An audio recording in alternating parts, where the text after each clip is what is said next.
Yash les buveurs de thé, j'espère que vous allez bien, en tout cas moi ça va. Aujourd'hui je sors le premier Genmaishu et je commence tout de suite. Déjà pour commencer, si c'est le premier Genmaishu, c'est aussi le premier Genmaishu de cette saison. Logique. Donc aujourd'hui pas de théorie, mais plutôt la présentation de la liste d'animés que je traiterai dans cette saison.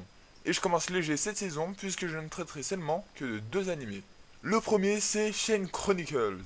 Chain Chronicles est à l'origine un jeu vidéo de type Tower Defense, où le but est donc de se créer une équipe et de défendre une zone contre des vagues successives d'ennemis. Il a été développé par Sega et il est disponible sur iOS, Android et PS Vita. Et ce jeu a donc été adapté en animé par la collaboration des studios d'animation Graphinica et Telecom Animation Film. Histoire que ça vous parle un peu plus, Graphinica est responsable de April Is Your Lie, Maggie et a participé en tout à 26 animés. Et pour Telecom Animation Film, il est quant à lui responsable de Orange et la troisième saison de City Hunter et a participé en tout à 30 animés. Et donc, Chain Chronicles est diffusé en simulcast sur Crunchyroll tous les samedis à 22h15.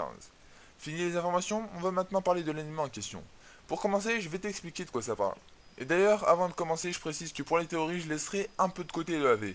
Puisque même si l'histoire est censée faire plus ou moins suite aux événements de l'EAV, en fait l'EAV explique presque rien, et l'anime ne fait en plus pas directement suite à l'EAV.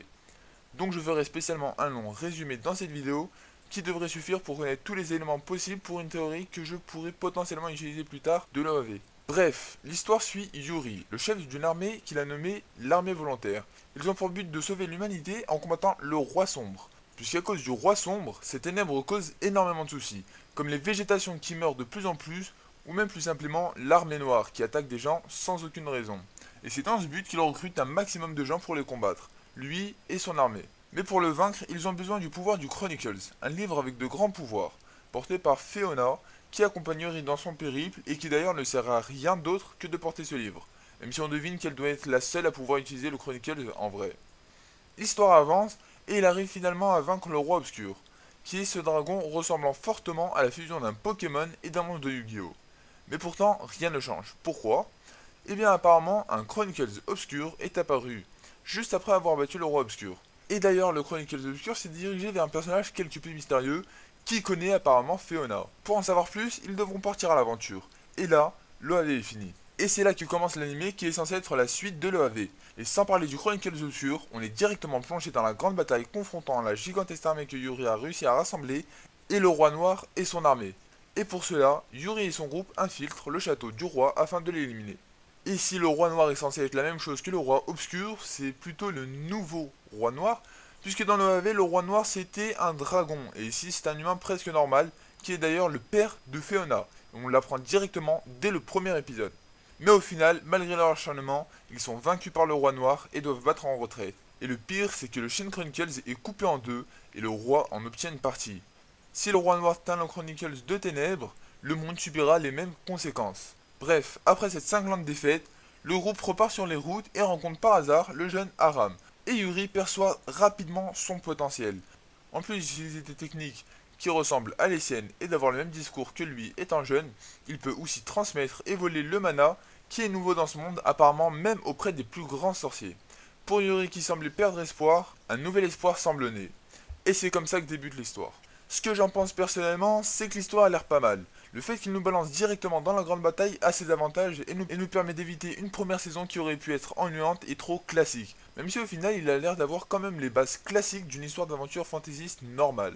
Pour ce qui est de l'animation de manière générale, elle est plutôt correcte.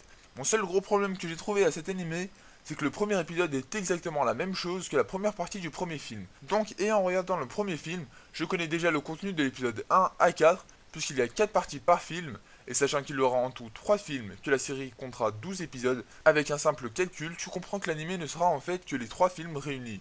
Et qu'en plus, à chaque fois qu'un film sortira, ça te spoilera les épisodes à venir. Mais je te conseille quand même de le regarder, il a l'air pas mal, et vaut clairement le coup d'œil si t'as du temps. Fini de parler de Chain Chronicles, maintenant on passe au deuxième, et le meilleur pour la fin, Tale of Zethria The X, la deuxième saison. Tale of Zethria The X a aussi comme origine un jeu vidéo, ou plutôt deux pour son cas. Tale of Zethria et Tale of Berseria, de la grande série de jeux Tale of, que je pense que beaucoup d'entre vous connaissent déjà. Et les deux jeux sont des RPG qui ont été développés par Bandai Namco, et les deux jeux sont disponibles sur PC, PS3 et PS4. Ces deux jeux ont donc été adaptés en animé par le studio d'animation Ufotable, Histoire que ça vous parle un peu plus, Ufotable est responsable d'une grande partie des animés du groupe Fate, de God Eater, de Mobile Suit Gundam Speed et de Sonic X. Oui. Bref, il a en tout participé à 43 animés, et même un light novel et 8 jeux vidéo. Et en plus, devinez quoi, que ce soit le light novel et les jeux vidéo, ils font tous partie du groupe Tale of. Et donc Tale of Zetria 2X est diffusé en simulcast sur ADN et Daisuki tous les dimanches à 16h.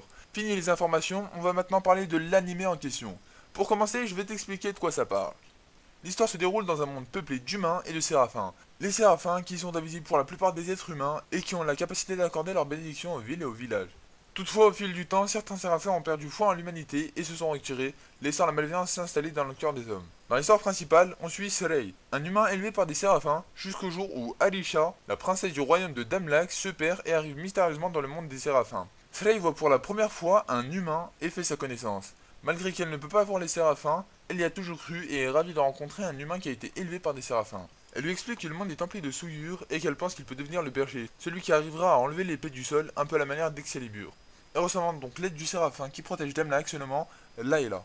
Mais au final, il décline l'invitation à cause de son grand-père qui ne veut pas qu'il soit souillé par le monde des humains. Mais Alisha oublie ses affaires et Srei veut donc partir dans le monde des humains pour pouvoir lui rendre. Il part avec son frère Mikureo et découvre que tout est différent par rapport à son village d'origine. Vous l'aurez deviné, il va donc devenir le berger afin de purifier ce monde et vaincre la source de ce chaos, le seigneur des calamités. Il y a aussi une autre histoire, on le suit Velvet Crow, mais je crois qu'elle a été complètement mise de côté, donc je n'en parlerai pas ici. Mais en tout cas, eux, ils ont réussi à tuer un dragon alors que Srei et ses potes, ils n'ont même pas réussi.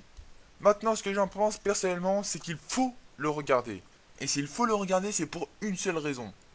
Cet animé est de loin l'animé le plus beau que j'ai jamais vu. L'animation est juste excellente et tout le temps.